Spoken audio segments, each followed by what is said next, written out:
Appreciate it. So like she said, my name's Brookes Wright, and I represent U.S. Senator James Lankford for Northwest Oklahoma.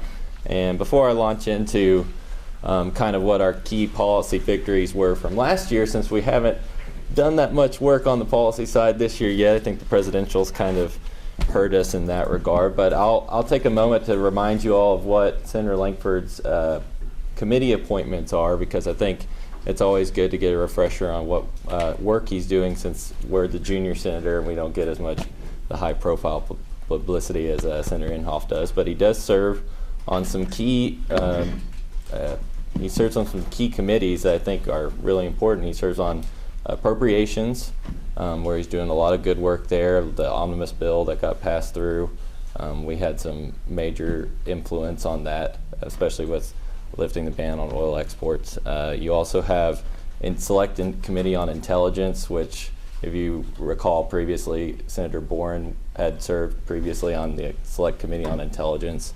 And then also he serves on a little known committee, the Homeland Security and Government Affairs, where he's a subcommittee chairman of the Regulatory Affairs Subcommittee. So he's doing a lot of work with some of our colleagues across the aisle, the Democrats, on some regulatory reform bills. We're hoping to get that out by the end of this year.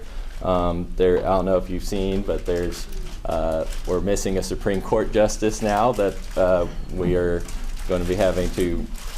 A lot of people want us to address that issue.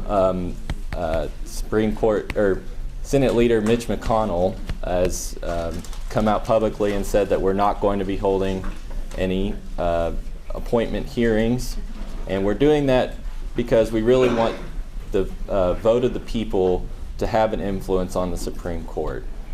That's our biggest reason why. And we also want to remind people that it is a two-part process. Obama can appoint, he can nominate someone, and then we are the ones who decide whether we want to appoint him or not. So it's a two-way street.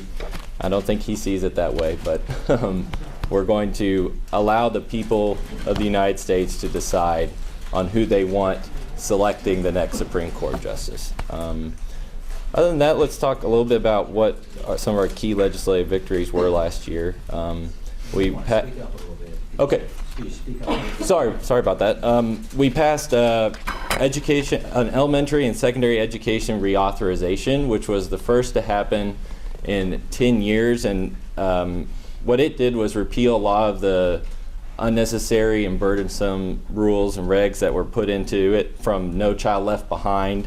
And it brings a lot more power back to the states to control their education system. I know there's been a lot of grief with some of our state legislators recently, and this allows them a lot more control, local control, that they haven't had previously. So we think that was a huge victory for the state. Also, to touch a little bit on the Omnibus bill, a lot of people were concerned with how that got passed through and that it funded some federal programs that have been frowned upon recently, but I do want to highlight that this was negotiated from the standpoint of the Republicans, and there were some good victories in there that were benefit the state, including lifting the oil export ban.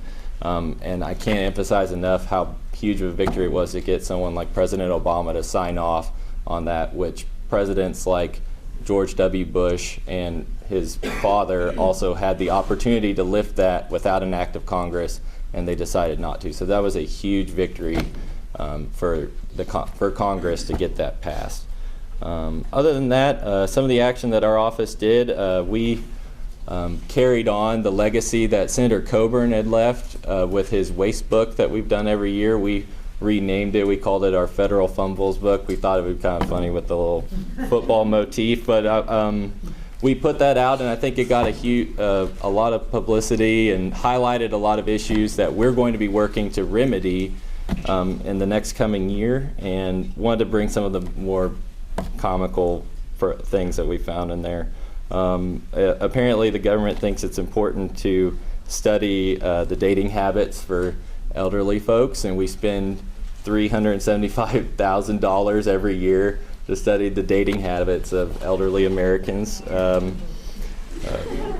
of called into question that program. We didn't really understand that. But We also, the Department of Defense, important government entity, spent $284,000 to study the life and nesting habits of the California gnatcher, which is a tiny bird that they had deemed endangered. So we kind of raised the alarm there and said, $284,000 to study the nesting habits of a bird, maybe we need to address that and some of the spending there. And then, tax season's fast approaching us, and the government spent over $5 billion in fraudulent income tax returns last year alone. So there are some serious things that we need to work on, but we're going to be fighting for you guys to fix some of these federal problems. And like she said, I'm around pretty frequently. We had our boss here last year, and it was a great turnout. It was bad, not the great timing, but we loved everybody who came out and saw him, and hopefully we'll get him here soon. And if you have any questions or concerns, come grab me or Jeremy after the event. And thank you so much for your time. I appreciate it.